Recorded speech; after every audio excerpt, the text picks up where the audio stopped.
Meus irmãos, graça e paz. Amém?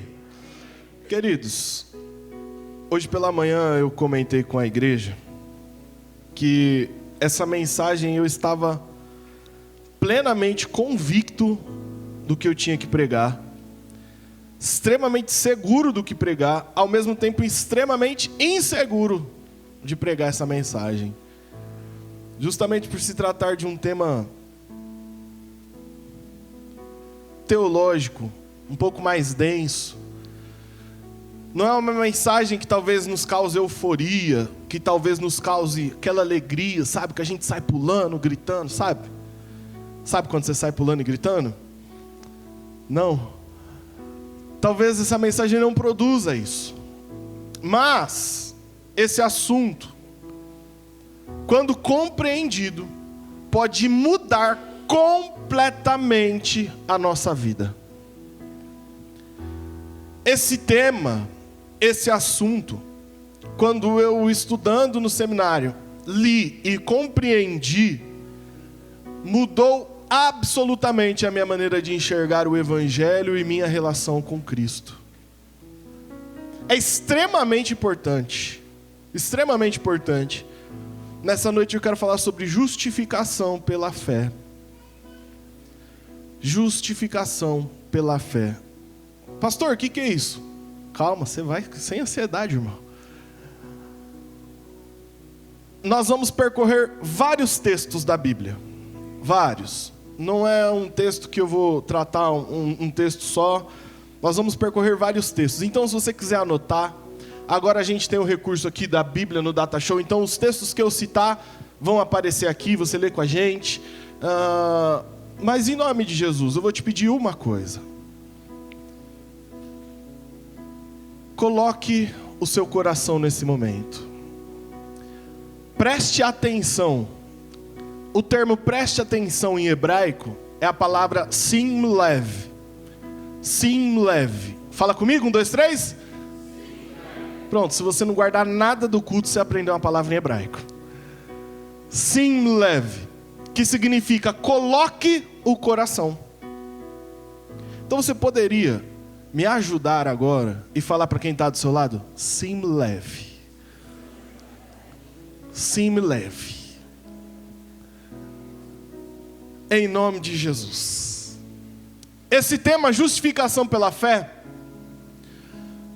o Martinho Lutero falou a respeito dele, disse assim: essa doutrina é a cabeça e a pedra fundamental. Por si só, ela gera, alimenta, edifica, preserva e defende a igreja de Deus. E sem ela, sem a justificação pela fé, a igreja de Deus não poderia existir nem por uma única hora. Um outro grande teólogo, o Martin Lloyd Jones, disse assim: a justificação pela fé é a grande doutrina central de todo o protestantismo. E vocês descobrirão que em cada avivamento ela sempre vem na vanguarda. Ou seja, em cada avivamento da história, antes do avivamento vir, veio o entendimento do que é a justificação pela fé. E eu acredito que se nós entendermos isso aqui, nós viveremos um grande avivamento em nome de Jesus. John Piper, um outro teólogo, pregador, disse assim: pregar e viver a justificação pela fé glorifica a Cristo, resgata pecadores desesperados, encoraja santos imperfeitos e fortalece igrejas frágeis. Justificação pela fé. Justificação pela fé. Queridos, vamos falar disso. Existe um grande problema que precisava ser resolvido. Um grande problema. Qual era esse problema? Deus, a quem nós servimos, é um Deus totalmente, absolutamente, invariavelmente santo. Deus é totalmente perfeito, totalmente justo. E por ser totalmente justo, Ele não tolera pecado. Deus não tolera. A justiça de Deus é uma justiça perfeita. Não é igual a nossa, que a pessoa comete um crime, Aí ela é julgada em primeira instância, segunda instância, recorre, foge. Não, a justiça de Deus é totalmente perfeita. Esse Deus sendo justíssimo, esse Deus que não faz concessões, que não tolera um pecado sequer, isso causa para nós homens um problema. Qual é o problema? Se Deus é 100% perfeito e justo, como nós, homens pecadores, nos chegaremos diante dele? Há uma grande problemática em nós, porque o homem jamais, de forma alguma, irá alcançar a exigência da perfeição de Deus. Nunca. Tiago, no capítulo 2, verso 10, está escrito assim: pois quem obedece toda a lei, mas tropeça em apenas um ponto, torna-se culpado de quebrá-la inteiramente. Então não importa se você é bastante bonzinho, tropeçou em um ponto, acabou. Um ponto que a gente tropeça, acabou tudo, quebramos toda a lei. Historicamente na igreja nós tínhamos uma situação ridícula, hipócrita, que era condenar pecados sexuais. Então a pessoa cometia um pecado sexual, ela era exposta para a igreja e ela ficava 6 meses sem tomar ceia, 1 ano sem tomar ceia. Mas quem condenava o pecador na área sexual? Quem condenava era alguém que pecava com inveja, com egoísmo, com avareza, com falta de domínio próprio. Entende como isso é hipócrita? Porque se eu tropeço em um ponto, eu tropeço em tudo. Deus é perfeitíssimo. Se nós temos inveja, egoísmo, avareza, um ponto que se quer, tudo se acaba. Não há chance para nós. Então quem de nós ousaria chegar diante de Deus com a sua justiça própria e falar: olha, eu sou realmente perfeito e eu posso estar na sua presença? Se você quebrar um ponto, quebrou tudo.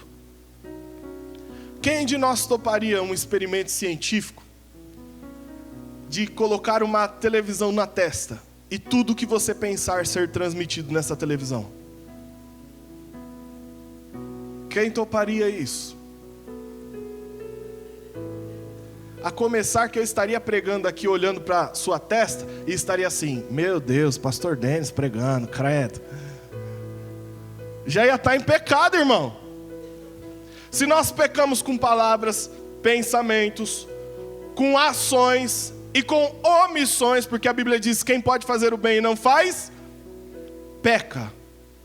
Se a gente peca por omissão, ação, pensamentos, desejos, quem de nós poderia se achegar na presença de Deus? Não importa quantas obras suas sejam boas, um pecado compromete tudo. Reverendo Hernandes Dias Lopes, ele tem uma ilustração muito legal. Quem é que gosta de omelete?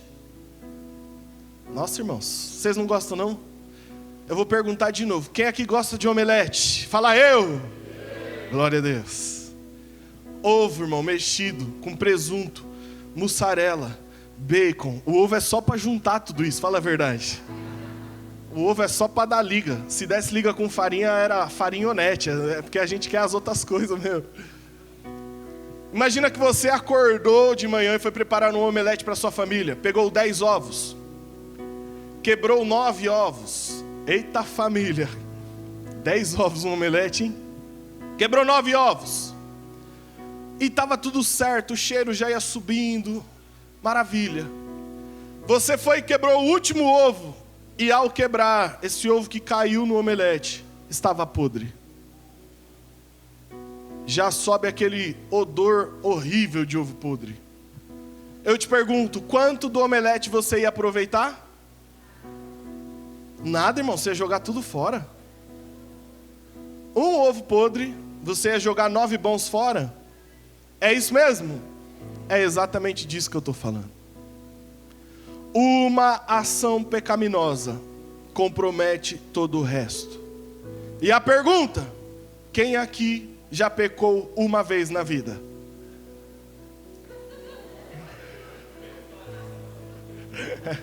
Eu nem posso levantar a mão, porque uma eu acho que foi só hoje, alguma. Se você já pecou e se você peca, eu tenho uma notícia: não tem a menor chance de você ir para o céu por você mesmo. O retrato é desesperador. Não tem a menor possibilidade de você ser salvo por você mesmo. Romanos 3:23 diz o seguinte: pois todos pecaram e destituídos estão da glória de Deus. Ou seja, olha o problema que existe. Um Deus 100% santo, que não tolera pecado, e um homem pecador. É impossível ser salvo por si mesmo. A nossa condição é de devedor. Nós estamos devendo. Devendo para quem? Para a justiça de Deus. Nós dizemos assim, que Cristo pagou um preço por nós. Para quem Ele pagou esse preço? Não é para o diabo. Jesus não pagou o preço para o diabo. Às vezes a gente tem a ideia que Jesus comprou a gente do diabo, e não. Quem clamava por uma punição era a justiça de Deus. Deus sendo justo, o homem pecou, o homem tem que ser punido. A única maneira de nós sermos salvos era se alguém pagasse um preço por nós. Era se alguém assumisse no nosso lugar a nossa miséria de pecador e pagasse um preço por nós. E aí, tem um texto de Colossenses capítulo 2, verso 13 e 14. Quando eu acabar de ler esse texto, se você não der um glória a Deus, irmão, você não vai ser justificado não. Olha o que diz as Escrituras. Nós tínhamos uma dívida, amém? Olha o que diz: quando vocês estavam mortos em pecados e na incircuncisão da sua carne, Deus os vivificou juntamente com Cristo. Ele nos perdoou todas as transgressões e cancelou a escrita de dívida que consistia em ordenanças e que nos era contrária. Ele a removeu, pregando-a na cruz. Toda a dívida que era contrário a nós, Jesus pegou e cravou na cruz. Eita glória! E o diabo nisso tudo? Verso 15, coloca o verso 15 pra gente, Jéssica. E o diabo, como ficou o diabo? E, tendo despojado os poderes e autoridades, fez deles um espetáculo público, triunfando sobre eles na cruz. Sabe o diabo que hoje te acusa porque você peca, porque você erra, porque você é pecador?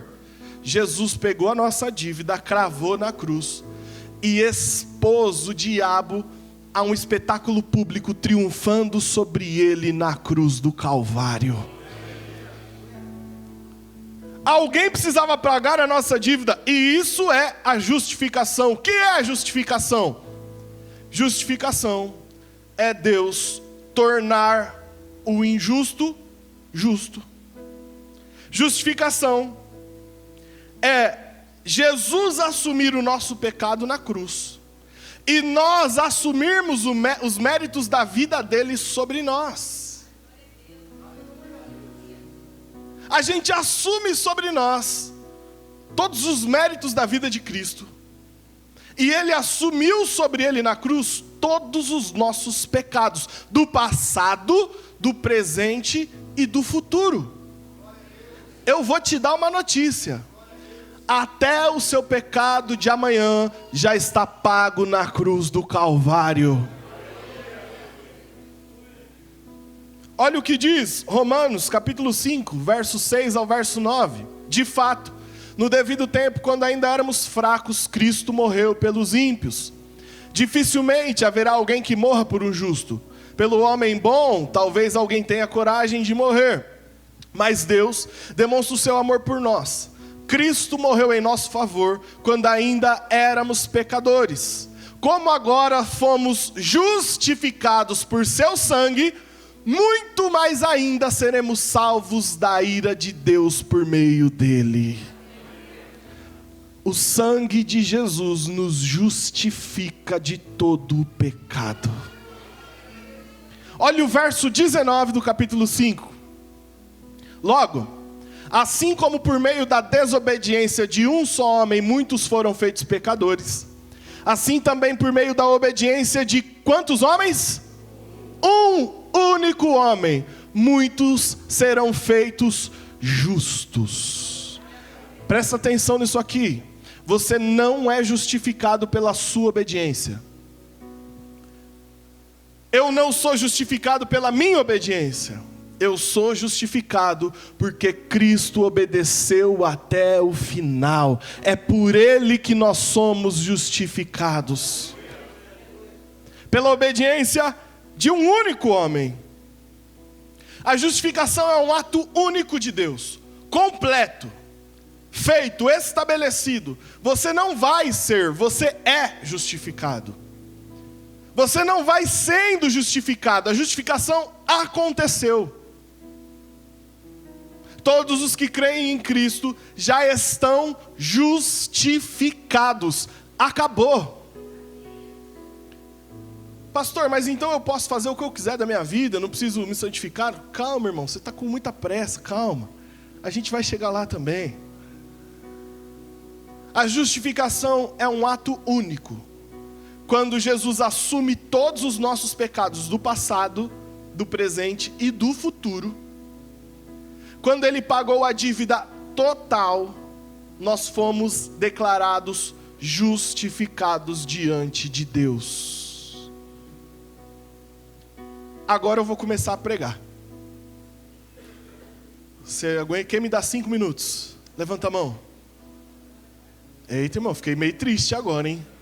Quem me dá 5 minutos? Levanta a mão para eu ver. 5, 10, 15, 20. Eita, agora eu vou pregar bastante então. Romanos, capítulo 5, versos 1 e 2. Olha o que diz esse texto. Tendo sido, pois, justificados pela fé, temos paz com Deus, por nosso Senhor Jesus Cristo, por meio de quem obtivemos acesso pela fé a esta graça, na qual agora estamos firmes e nos gloriamos na esperança da glória de Deus. Coloca o verso 1 para a gente, Jéssica, por favor. Vamos ler todo mundo junto esse verso? No 3. 1, 2, 3. Tendo sido, pois, justificados pela fé, temos paz com Deus por nosso Senhor Jesus Cristo. Eu quero falar dos aspectos, 3 aspectos da justificação. 3 aspectos que a gente precisa entender. O primeiro aspecto da justificação é que a justificação é única e exclusivamente pela fé. Justificação é pela fé. Diga comigo, justificação é pela fé. Não é por nada que nós façamos. Não é por obra nenhuma. Não é porque eu sou mais bonzinho ou porque eu obedeço mais. Nada que você faça te torna justo diante de Deus. Não é porque você peca mais ou peca menos. Não é porque você se santifica mais ou se santifica menos. Justificação é somente pela fé. Você crê no que Jesus fez, está justificado. Como assim, pastor? Isso dá um crash na nossa cabeça, né? Mas não preciso fazer nada? Não. Mas eu não tenho que... Não. Tendo sido, pois, justificados pela fé. A Bíblia é muito clara com isso. A gente que tem dificuldade. Olha só o que diz Efésios capítulo 2, versos 8 e 9. Pois vocês são salvos pela graça, por meio da... E isso não vem de vocês, é dom de Deus. Não por obras, para que ninguém se glorie. Não é por nada que você faça, é somente por crer naquilo que Jesus fez por você na cruz.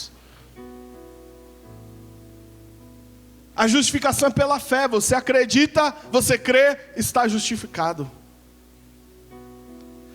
Isso soa estranho, porque então eu não preciso, não precisa. É somente pelo que você crê. Se você acredita no que Jesus fez, se você confia no que Jesus fez, você está justificado diante de Deus. A fé é o suficiente para a justificação. Só de crer, nós estamos justificados. Só de crer. Pastor, então não precisa se santificar? Não precisa deixar pecados? Não precisa? Querido, a justificação, ela inverte o motivo da nossa santificação. Nós aprendemos que a gente precisa se santificar com medo do diabo, porque senão a gente dá brecha, o diabo arrebenta a nossa vida. Nós aprendemos que a gente precisa se santificar com medo do inferno, senão Jesus volta, a gente vai para o inferno. Nós aprendemos que a gente precisa se santificar com medo de Deus, porque senão Deus vem e castiga a gente. Só que nós já estamos justificados, não há mais condenação, não há mais pecado a ser imputado. O que a justificação faz com a gente? Quando nós entendemos o que Jesus fez por nós. Quem é que nos tornou réus? O que foi que o homem fez que tornou o homem digno de punição? O homem pecou. Amém? O que é que matou Jesus na cruz? O nosso... Quando a gente entende o que Deus fez para nos justificar, e que tudo que Ele fez foi por causa do pecado, você que é justificado, vai querer ficar pecando? Você acha mesmo que pode sair fazendo o que quiser? Tem sentido isso? A gente deixa de se santificar por causa do medo, porque o verdadeiro amor lança fora todo... O verdadeiro amor lança fora todo medo. Não precisa ter medo. Você já é justificado. Então a gente deixa de se santificar por medo, mas a gente passa a querer uma vida de santificação por amar aquele que nos justificou. Eu quero andar corretamente porque eu amo Jesus, gente. Eu amo tanto o que Ele fez por mim, que eu quero obedecer o que Ele falou. Mas não é a minha obediência que comprou a minha salvação. Nós lemos o texto bíblico que é pela obediência de quantos homens? Um só. É a obediência de Jesus que me torna justificado diante de Deus. Olha só o que diz Lucas no capítulo 18, do verso 9 ao 14. Jesus falando: há alguns que confiavam em sua própria justiça e desprezavam os outros, Jesus contou esta parábola. 2 homens subiram ao templo para orar. Um era fariseu, o outro publicano. O fariseu em pé orava no íntimo: Deus, eu te agradeço porque eu não sou como os outros homens, ladrões, corruptos, adúlteros, nem mesmo como este publicano. Jejuo 2 vezes por semana e dou o dízimo de tudo quanto eu ganho. Mas o publicano ficou à distância. Ele nem ousava olhar para o céu, mas batendo no peito dizia: Deus, tem misericórdia de mim que sou pecador. Eu lhes digo que este homem, e não o outro, foi para casa como? Diante de Deus, pois quem se exalta será humilhado, e quem se humilha será exaltado. O fariseu chegou diante de Deus falando das suas bondades. Eu jejuo, eu não roubo, eu não mato, eu não sou ladrão. Eu jejuo, eu sou dizimista. Falando das suas obras.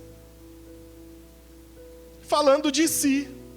O publicano decidiu acreditar na misericórdia de Deus. Ele fala: Deus, eu sou pecador, tem misericórdia de mim. Por acreditar, por ter fé, o publicano foi para casa justificado. E o fariseu que confiava no que fazia, não. Querido, para ser justificado diante de Deus, você só precisa crer naquilo que Jesus fez por você. Não precisa de mais nada. Creia. Acredite. Não é por obras para que ninguém se glorie. Não é por títulos ministeriais. Nós estávamos conversando na sexta-feira. O tanto de pastor que faz teologia e coloca um anelzão de teologia. Tem até LED que fica piscando assim, ó. E eu sou teólogo, sou... Para quê? Para quê?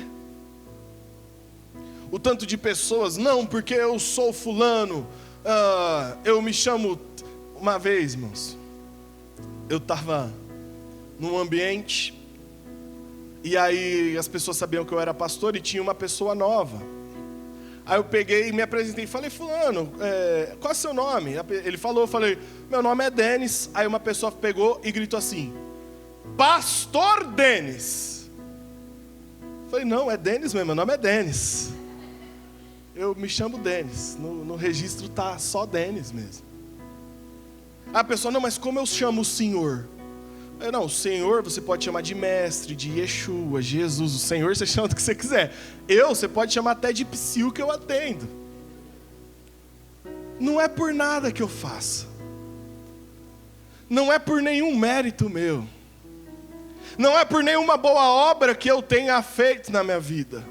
Querido, eu sou salvo por aquilo que Jesus Cristo fez por mim na cruz do Calvário. Não é por obra minha, não é por mérito meu, é pelos méritos de Jesus que eu sou justificado diante de Deus. Não é por nada que você faça não, irmão. Não é por quanto bom você é ou deixa de ser. O publicano só podia falar: Senhor, eu sou pecador, tem misericórdia. E Jesus pega e fala: esse homem desceu justificado. Desceu justificado. Porque quem tropeça em um ponto, tropeça em todos. E o cara chega diante dele falando: eu jejuo, eu dizimo, eu isso, eu aquilo. Não. A justificação é somente pela fé. Você crê? Está justificado diante de Deus. O segundo aspecto da justificação é que a justificação traz paz. Justificação traz paz. Tendo sido, pois, justificados pela fé, temos paz com Deus. Através da justificação nós temos paz, irmãos. Através do sangue de Jesus, nós alcançamos paz. Antes nós éramos inimigos de Deus. A Bíblia diz que nós éramos filhos da ira por natureza. Nós estávamos em guerra com Deus. Quando Jesus pega o nosso pecado, crava a nossa dívida na cruz e paga o preço por nós, pega os méritos dele e joga em nós, a ira de Deus é aplacada e nós agora temos paz com Deus. Romanos capítulo 5, verso 9. Como agora fomos justificados por seu sangue, muito mais ainda seremos salvos da ira de Deus por meio dele. Agora nós temos paz com Deus. Querido, às vezes nós erramos. E por errar, por pecar, nós ficamos esmagados pela culpa. Nós ficamos achando que nós somos indignos. Ficamos achando que o céu não é pra gente. Ficamos achando que nós somos os piores dos homens. Hoje pela manhã, quando acabou o culto, eu estava lá fora. Uma irmã chegou em mim e falou: pastor, eu entrei aqui hoje me achando lixo do lixo do lixo por causa dos meus erros. E é isso que o pecado faz conosco. faz a gente se sentir assim. É como se Deus estivesse nos caçando e a qualquer momento fosse nos punir. Mas quando nós entendemos que não é pelos nossos méritos, nem pelas nossas obras, é pelo que Cristo fez, e que agora, independente de qualquer coisa, Deus tem paz conosco, a culpa vai embora, porque Jesus já pagou um alto preço por mim e por você. Acabou, está pago. Está pago, querido. Você não precisa se esmagar pelos seus erros. Está pago. Jesus pagou. Está na hora de nós assumirmos isso e entendermos isso para valer. Nós dizemos que Jesus pagou um preço, mas nós achamos que nós temos que pagar também. E aí a gente vive sem paz, porque a gente é pecador. Ou só eu sou pecador aqui? Ah, não acredito nisso. Eu não vou pedir nem para você falar nada, porque eu sei. A gente fica desesperado. A gente erra e acha que tudo acabou, o ministério acabou, a vida acabou, Deus não ama mais a gente, Deus esqueceu a gente, Deus não quer a gente por causa dos nossos erros. Quando na verdade quem fica lembrando dos nossos erros somos nós e o acusador das nossas almas. Diante de Deus, através do sacrifício que Jesus fez, já está tudo pago e nós temos paz com Ele. Está pago, irmão. Olha o que diz Isaías 53, verso 5. Mas Ele foi transpassado por causa das nossas transgressões, foi esmagado por causa das nossas iniquidades, e o castigo que nos trouxe estava sobre Ele, e pelas suas feridas nós fomos curados. O castigo, o nosso erro merecia castigo. Deus, sendo justo, tinha que castigar. Mas Ele sabia que nós não suportaríamos. Ele sabia que nós não daríamos conta. E todo o castigo que seria para nós recaiu sobre Cristo. E por isso hoje nós temos paz com Deus. O resultado dessa paz, olha Romanos 8, capítulo 1. Portanto, agora já não há condenação para os que estão em Cristo Jesus. Não há condenação. Irmão, acho que você não entendeu não. Eu acho que você não entendeu. Deixa eu te falar uma coisa aqui. Você estava condenado. A palavra do Senhor diz, Jesus falando assim: quem crer e for batizado, quem não crer, já está condenado. Não vai ser, já está. Quem não crer, está vendo como é só questão de crer? Quem não crer já está condenado. Aí Jesus morre em nosso lugar, pega todos os nossos erros, assume para Ele, pega os méritos dele, joga para a gente. E depois disso, a Bíblia diz que agora nenhuma condenação há para aqueles que estão em Cristo Jesus. Nada mais te condena. Pastor, então eu posso sair pecando? Meu grande questão em pregar esse sermão era alguém não entender isso. Então você entendeu que não é para você sair pecando? Eu vou começar de novo, hein? Você entendeu que entender a justificação não é uma autorização para sair fazendo o que quiser? Deu para compreender? Mas é uma maneira de se alegrar, porque tudo já está pago na cruz do Calvário. E se você é um filho que entendeu isso, você quer agradar seu pai, amém ou não? Tá claro? Você não vai sair daqui falando que o pastor falou que podia sair fazendo o que quisesse porque estava pago? Não? Então eu vou continuar. Senão já ia falar de Tiago 2,10 e começar do começo, hein, irmãos? Queridos, tenha paz.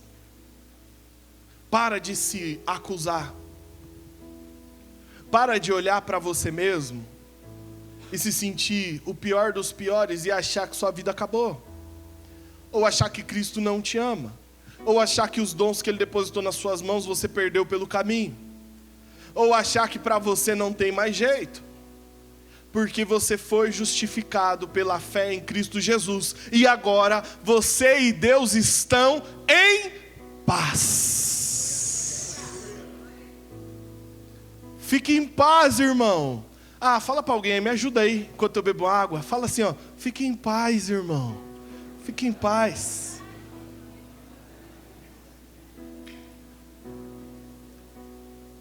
Fique em paz. Fique em paz. Primeiro, a justificação é por alguma coisa que eu faço? É pelo que eu faço? É pela? E a justificação produz em nós? Paz. Paz com Deus. Está tudo certo, está pago. O terceiro aspecto da justificação é que a justificação traz esperança para o futuro. Eu tenho plena certeza da minha salvação. Certeza absoluta, total e irrestrita que eu sou salvo em Cristo Jesus. Por quê? Por causa da justificação. Pastor, mas você não acha que vai perder? Lógico que não. Não é pelos meus méritos.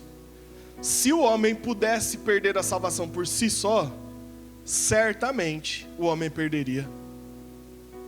Se a sua salvação estivesse na sua mão, irmão, o que você me diz?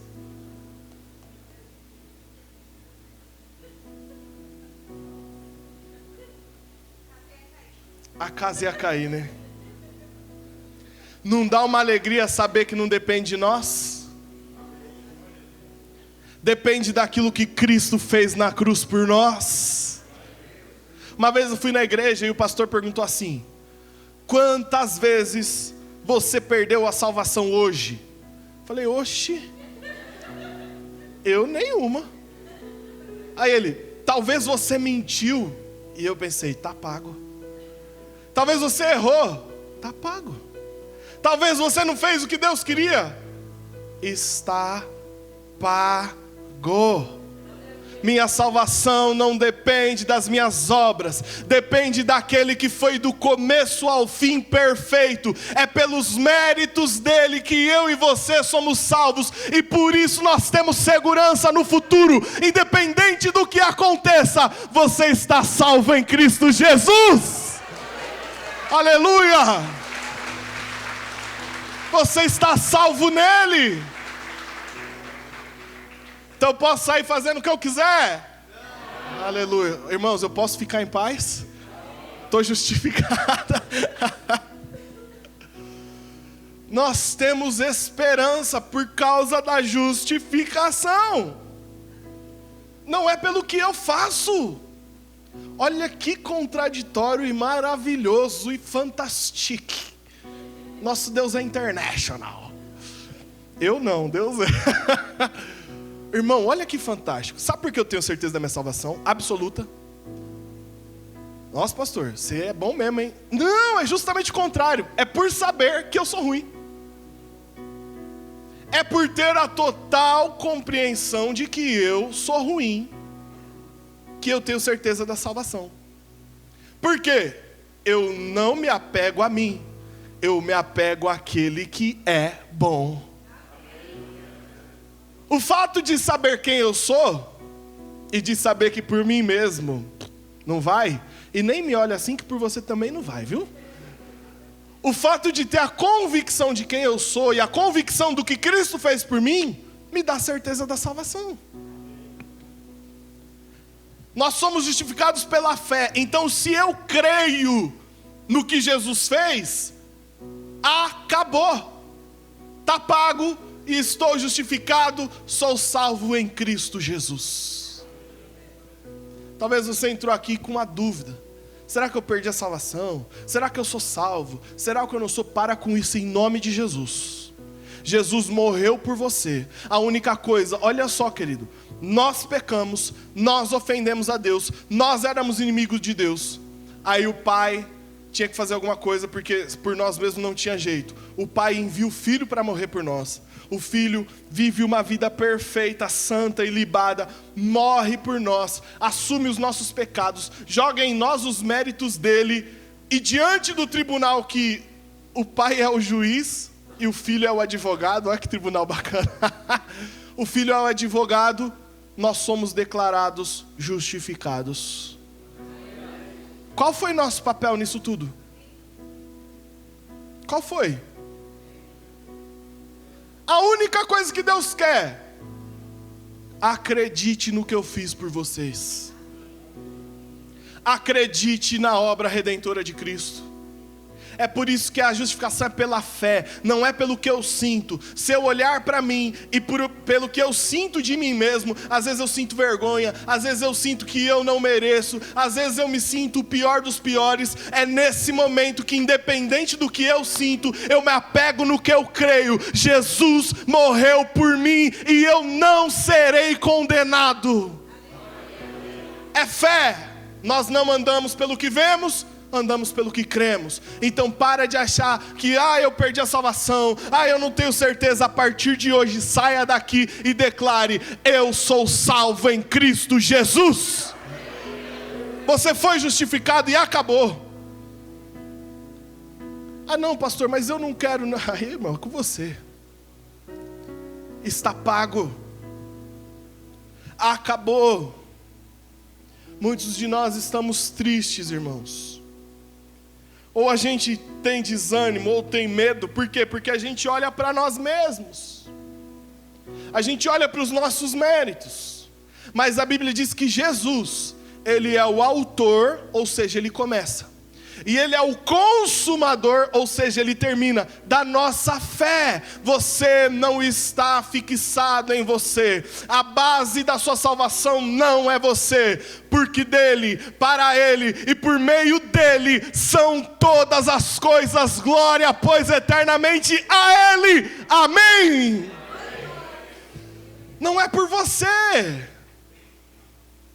Não é por você, é por Ele. A justificação me traz uma esperança do futuro, aleluia. Eu sou salvo, irmão. Você é salvo, irmão. Irmão, você não está entendendo nada que eu estou pregando, não é possível. Você é salvo, irmão. Você é salvo. E não é por nada que você faça, é por tudo que Ele fez. Aí a gente chega num texto das Escrituras, Romanos capítulo 8, do verso 31 ao 39. Olha só, irmão, eu não sei você, mas quando eu falo desse tema, quando eu medito sobre isso, dá vontade de sair correndo, irmão. Feliz da vida que eu não dependo de mim, eu dependo dele. Romanos capítulo 8, verso 31, diz assim: que diremos, pois, diante dessas coisas? Se Deus é por nós, quem será contra nós? Aquele que não poupou o seu próprio filho, mas o entregou por todos nós, como não nos dará juntamente com ele, e de graça, todas as coisas? Verso 33. Quem fará alguma acusação contra os escolhidos de Deus? É Deus quem os justifica. Quem vai te acusar? Quem vai falar que você fez aquilo outro? Deus te justifica. Verso 34. Quem os condenará? Foi Cristo Jesus que morreu, e mais, que ressuscitou e está à direita de Deus e também intercede por nós. Quem nos separará do amor de Cristo? Será tribulação ou angústia, ou perseguição ou fome, ou nudez ou perigo ou espada? Como está escrito: por amor de ti enfrentamos a morte todos os dias. Somos considerados como ovelhas destinadas ao matadouro. Mas em todas essas coisas somos mais que vencedores por meio daquele que nos amou. pois estou convencido. Irmão, essa convicção tem que estar no nosso coração fervilhando agora, hein? Pois eu estou convencido de que nem a morte, nem a vida, nem anjos, nem demônios, nem o presente, nem o futuro, nem quaisquer poderes, nem a altura, nem profundidade, nem qualquer outra coisa na criação será capaz de nos separar do amor de Deus que está em Cristo Jesus, o nosso Senhor. Aleluia! Nada separa, você foi justificado, acredite nisso. Acredite nisso. Para encerrar, queridos, ontem à noite, eu ia pregar hoje pela manhã. Então ontem à noite, eu venho a semana inteira relutando com essa mensagem. Eu não queria pregar porque é difícil, é complexo. E eu falei, Deus, eu não vou pregar, eu não quero pregar isso que o povo, eu vou confundir o povo, eu não vou saber explicar. E eu fiquei buscando outras mensagens, buscando, lendo, e não ia de jeito nenhum. Quando foi 00:14, eu falei, eu vou pegar o notebook e vou escrever essa mensagem. Vamos ver. Comecei a escrever. Logo que eu comecei a escrever, eu parei e falei, não vou pregar isso, vai ser muito difícil, vai ser... Mas não vou, continuei escrevendo. Quando eu acabei de escrever esse sermão, veio na minha mente uma ilustração. Que eu quero compartilhar com você para a gente encerrar. Não é algo que está escrito na Bíblia, é algo da minha mente, que ilustra todo esse cenário da justificação pela fé. E o que eu pensei foi assim, a ilustração que veio, a imagem que veio à minha mente. Estávamos em um tribunal, onde o Pai é o juiz. Nós entramos nesse julgamento algemados pelos nossos pecados. As acusações eram muitas, muitos erros, variados, cada um com seu ponto fraco. Mas cada erro formava uma algema. Nós entramos tristes e sem esperança, porque sabíamos que o juiz era extremamente justo e iria punir cada erro. Antes da sentença final, um advogado se apresentou. Ele não tinha terno e gravata. O seu vocabulário não era rebuscado. Ele não apresentou uma argumentação elaborada diante do juiz. Para o juiz, ele mostrou a maneira como ele mesmo viveu. Ele mostrou que ele nunca havia pecado, mostrou que ele nunca cometeu um erro sequer. Mais do que isso, ele pegou toda a sua pureza, que era refletida no seu próprio sangue, e derramou sobre aqueles réus. Todos aqueles homens e mulheres foram tocadas pelo sangue do advogado perfeito. Ao serem tocados, as algemas dos seus próprios erros caíram. Eles se tornaram limpos. Já não havia mais do que condená-los. Era estranho, pois eram pecadores. Mas o sangue do advogado foi mais forte que qualquer pecado. Diante disso, o juiz declarou que aquelas pessoas eram perdoadas. Não porque elas mereciam, nem porque eram esforçadas, mas por ver o esforço, o mérito e o amor que moveu aquele advogado a tirar o seu próprio sangue para limpar aquelas pessoas. Diante de tal ato de amor, a sentença foi disparada. Nenhuma condenação há para aqueles que estão em Cristo Jesus, o nosso advogado. Se você recebe essa palavra, aplauda Ele em nome